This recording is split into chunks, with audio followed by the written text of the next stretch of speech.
उसने पंडित जवाहरलाल नेहरू को एक चिट्ठी लिखी थी, जिसका जिक्र आपके प्रधानमंत्री ने नहीं किया। और इस चिट्ठी में सुन लीजिएगा,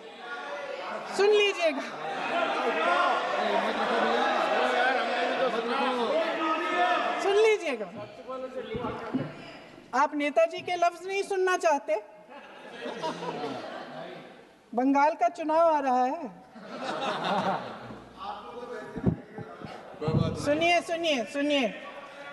सुनिए। हाँ, कोई बात नहीं, हम तो देश के लिए हैं। हम देश के लिए हैं। आप चुनाव के लिए हैं, हम देश के लिए हैं। हम जितने भी चुनाव हारे, हम यहाँ बैठे रहेंगे और आपसे लड़ते रहेंगे और आपकी विचारधारा से लड़ते रहेंगे। अपने इस देश के लिए, अपनी इस मिट्टी के लिए लड़ते रहेंगे। आप हमें रोक नहीं सकते।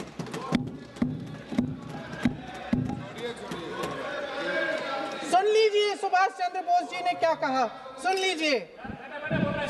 My dear Jawahar, reference Vande Mataram, we shall have a talk in Calcutta and also discuss the question in the working committee if you bring it up there. I have written to Dr. Tagore to discuss this matter with you when you visit Santi Niketan. Please do not forget to have a talk with him when you visit Santi Niketan. ये 17 अक्टूबर को लिखी जाती है। 10 अक्टूबर को नेहरू जी इसका जवाब देते हैं और आपके और 20 अक्टूबर को, हाँ ठीक है, 20 अक्टूबर को नेहरू जी इसका जवाब देते हैं। इस जवाब की एक पंक्ति प्रधानमंत्री जी ने सुनाई, बाकी पंक्तियां क्यों नहीं सुनाई? क्योंकि उनमें नेहरू जी क्या कह रहे हैं? There is no doubt that the present outcry against Vande Mataram is to a large extent a manufactured one by the communalists.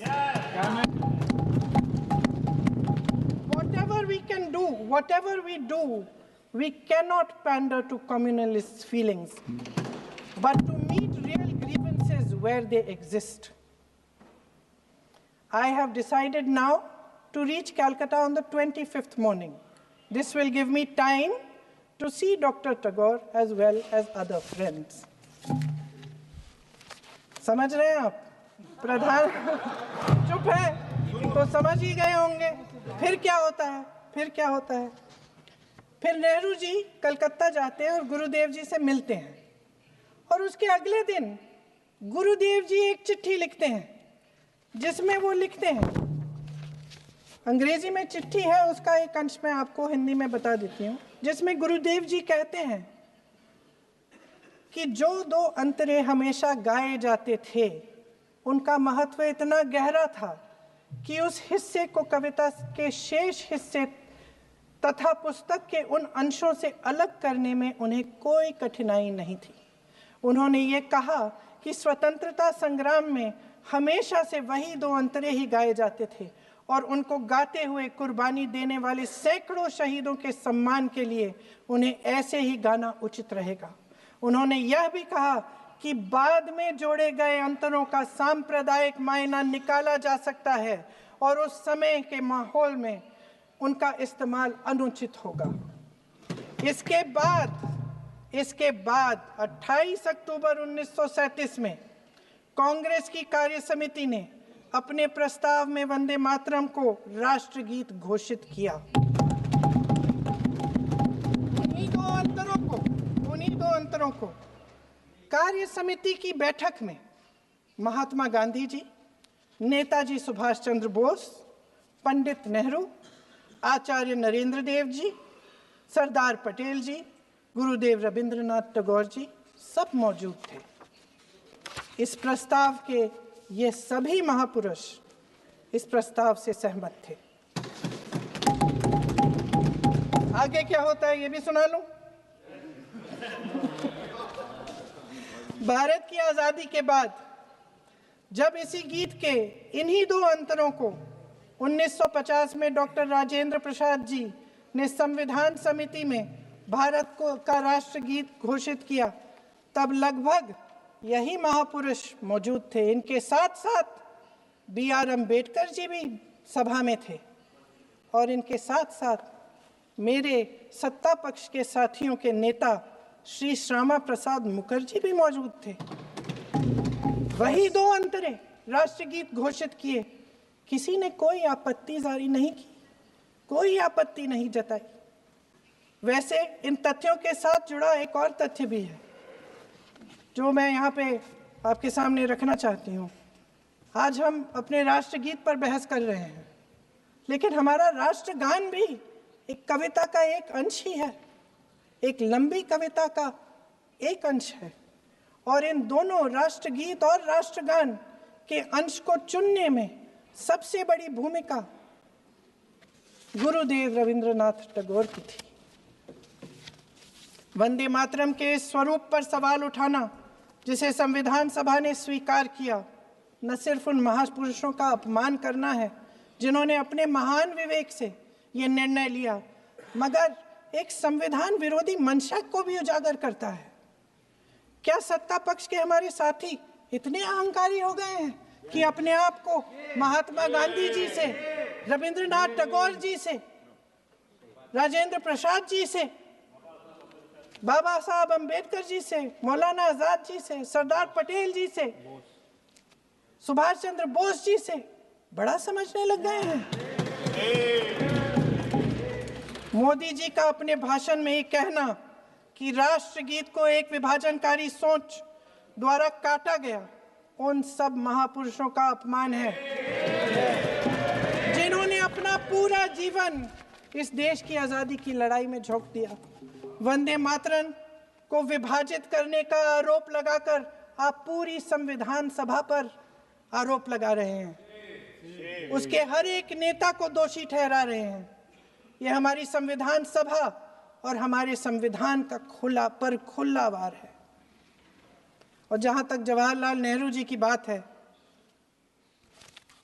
जितनी देर हमारे प्रधानमंत्री देश के प्रधानमंत्री रहे हैं, 12 साल हो गए हैं, लगभग उतने ही सालों के लिए जवाहरलाल नेहरू जी जेल में रहे। किस लिए? इस देश की आज़ादी के लिए। उसके बाद 17 साल के लिए प्रधानमंत्री रहे। आप बड़ी आलोचना करते हैं इनकी, लेकिन अगर इन्होंने इसरो नहीं बनाया होता तो आज आपका मंगलयान नहीं होता। अगर DRDO नहीं बनाया होता तो तेजस नहीं बनता। अगर IIT और IIM नहीं बनाए होते तो हम आज IT में आगे नहीं होते। अगर एम्स नहीं बनाया होता तो हम कोरोना की जब बड़ी चुनौती का सामना कैसे करते? हाँ, वही बना रहा है, नहीं बना कुछ भी। इसका मतलब है इस मुद्दे का जवाब नहीं है आपके पास है? अगर इन्होंने BHEL, गेल, सेल, भाखड़ा नंगल ये सब नहीं बनाया होता जो आप सब बेच रहे हैं, तो ये विकसित भारत कैसे बनता? और मत कहिए बाकी। पंडित जवाहरलाल नेहरू इस देश के लिए जिए।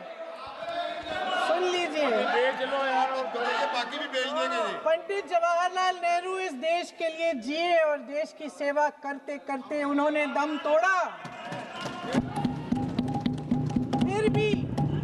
फिर भी सुन लीजिए, मेरी एक सलाह ले लीजिए। सर, मैं आपको आपके माध्यम से सलाह दे रहे हैं, अब छोड़ना नहीं। सर, मैं आपके माध्यम से एक सलाह दे देती हूँ। हमारे प्रधानमंत्री महोदय 12 सालों से इस सदन में हैं, मैं मात्र 12 महीनों से हूँ। फिर भी छोटी सी सलाह है। उन्होंने अभी हाल ही में चुनाव था, कुछ महीनों पहले उन्होंने एक सूची निकाली थी कि विपक्षी दलों ने और विपक्ष के नेताओं ने कितने अपमान किए हैं इनके, और उसमें शायद 90-99 ऐसे उन्होंने अपमानों की सूची बनाई थी। तो मैं उनको एक छोटी सलाह देना चाहती हूँ कि नेहरू जी से जितनी भी शिकायतें हैं, जितनी भी गलतियाँ उन्होंने की आपके जहन में, जितनी भी गालियाँ देनी है, जितना भी अपमान करना है, उसकी भी एक सूची बना दीजिए। नहीं, बात खत्म नहीं है। 999 अपमान, 9,999 अपमान सूची बना दीजिए और फिर हम एक समय निर्धारित करते हैं। जैसे हमने 10 घंटे आज वंदे मातरम पर हमने बहस किया है ना, उस तरह से हम अध्यक्ष महोदय जी से पूछेंगे, एक समय निर्धारित करेंगे, 10 घंटे, 20 घंटे, 40 घंटे, जितने घंटों में आपकी ये शिकायत पूरी हो जाए, माननीय सदस्य आप शांत हो जाए और हम बहस कर लेंगे। लेकिन इस सदन का कीमती समय, जिसके लिए हमें यहाँ पे जनता ने भेजा है, जैसे हमें जनता की समस्याओं को हल करने के लिए चर्चा करनी चाहिए, इस्तेमाल करना चाहिए, उसको एसी के लिए इस्तेमाल करिए। उसके बाद जैसे अंग्रेजी में कहते हैं ना, जैसे अंग्रेजी में कहते हैं कि once and for all let's close the chapter, close कर लीजिए। देश सुन लेगा क्या क्या शिकायतें हैं, किसने क्या किया, इंदिरा जी ने क्या किया, राजीव जी ने क्या किया, परिवारवाद क्या होता है, नेहरू जी ने कौन सी गलतियां की, सुना लीजिए, फिर खत्म। उसके बाद बेरोजगारी, महंगाई, महिलाओं की समस्याएं, जो पीएमओ में हो रहा है उसकी बातें, उसकी चर्चा, जो बैटिंग ऐप के बारे में हो रहा है पीएमओ के अंदर, आप सदस्य प्लीज, जो एप्स्टीन फाइलों में आपके मंत्री महोदय के नाम निकल आए हैं, माननीय उसकी चर्चा करेंगे। आप वंदे मातरम पे बोले, आप इधर उधर डाइवर्ट मत हो।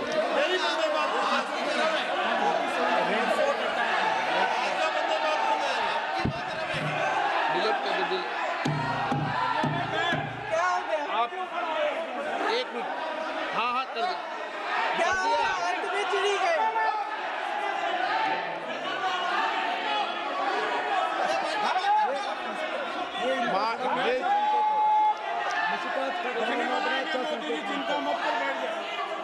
माननीय सदस्य, 1 मिनट, माननीय सदस्य, आप वंदे मातरम पर सार्थक चर्चा करें।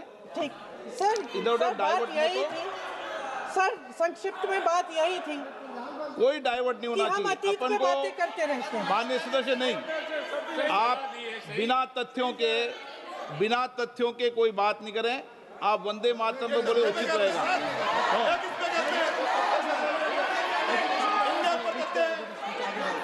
मैंने प्लीज, अध्यक्ष महोदय, मैं आपकी बात मानती हूँ, लेकिन बिना तथ्य के बहुत सालों के लिए ये हम पर आरोप डाल रहे हैं। हम चुपचाप सुनते हैं, इनको भी थोड़ी सी संतुलन होनी चाहिए, सुनने की थोड़ी सी हिम्मत होनी चाहिए। ये राजनीति है, हम बोलेंगे, आप वंदे मातरम बोलें। वंदे मातरम सर। महोदय, आज की ये बहस सिर्फ ध्यान भटकाने के लिए की जा रही है, क्योंकि ये सरकार इस देश के वर्तमान की असलियत छिपाना चाहती है। आज देश का युवा कितना परेशान है, कितनी मुश्किल में है, पेपर लीक होते रहते हैं, बेरोजगारी है, महंगाई इतनी बढ़ चुकी है। इसकी चर्चा हम सदन में क्यों नहीं कर रहे हैं? आरक्षण के साथ जो हो रहा खिलवाड़ है, उसकी चर्चा हम यहाँ क्यों नहीं कर रहे हैं? महिलाओं की बात होगी, बड़े बड़े ऐलान होंगे, मगर उनकी परिस्थितियों को सुधारने के लिए कोई ठोस कदम यहाँ क्यों नहीं उठाया जा रहा है? इन्हीं दरवाजों के बाहर खड़े होकर पत्रकार तरह आपने कहा कि आरोप मत लगाइए बगैर तथ्य के, तो मैं बोलूं कि नहीं बोलूं? नहीं, बिल्कुल नहीं। नो, आप उधर की बात मत बोलो। आप जल्दी से सदन में जो कुछ भी बोले वो तथ्यों से बोले। आपको हर चीज ऑथेंटिक करनी पड़ेगी, इसलिए आप तथ्यों से बोले। अच्छा सर, बड़े बड़े शहरों में प्रदूषण है, लेकिन हम इस सदन में बैठकर सिर्फ छोटी छोटी बातें करेंगे। जी, जो अतीत की बातें हैं ना, जो बार बार आप चाहते हैं कि हम पीछे देखें, लेकिन हम आगे भविष्य की बात, वर्तमान की बात, जो असली समस्याएं हैं उनकी बात न करें, ये छोटी बात होती है।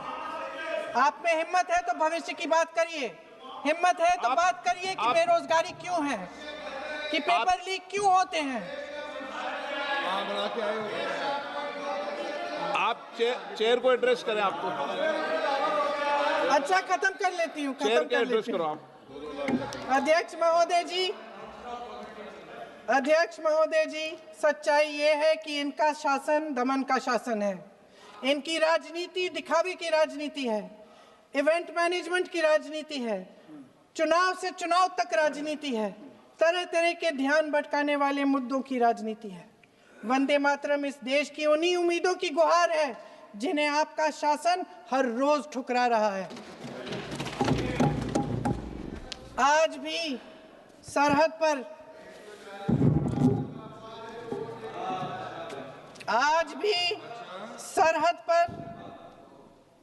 पर जवान जब दुश्मन का सामना करता है तो उसकी छाती में वंदे मातरम गूंजता है। आज भी जब हमारा खिलाड़ी अंतर्राष्ट्रीय खेलों में जाता है तो उसके दिल की धड़कन में वंदे मातरम होता है। आज भी इस देश के करोड़ों देशवासी जब अपने राष्ट्र ध्वज को फहराते हुए देखते हैं तो उनकी जबान पर वंदे मातरम, वंदे मातरम, वंदे मातरम आता है। कांग्रेस के हर एक अधिवेशन में 1905 से लेकर आज तक सामूहिक तौर पर वंदे मातरम गाया जाता है। आपके अधिवेशनों में गाया जाता है कि नहीं, ये बताइए। अपने देश की आत्मा के इस महामंत्र को विवादित करके आप एक बहुत बड़ा पाप कर रहे हैं।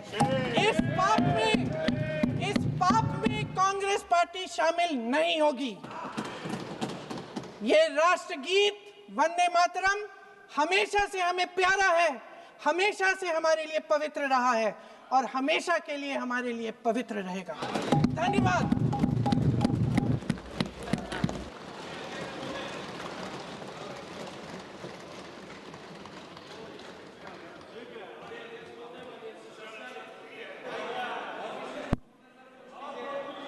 माननीय अध्यक्ष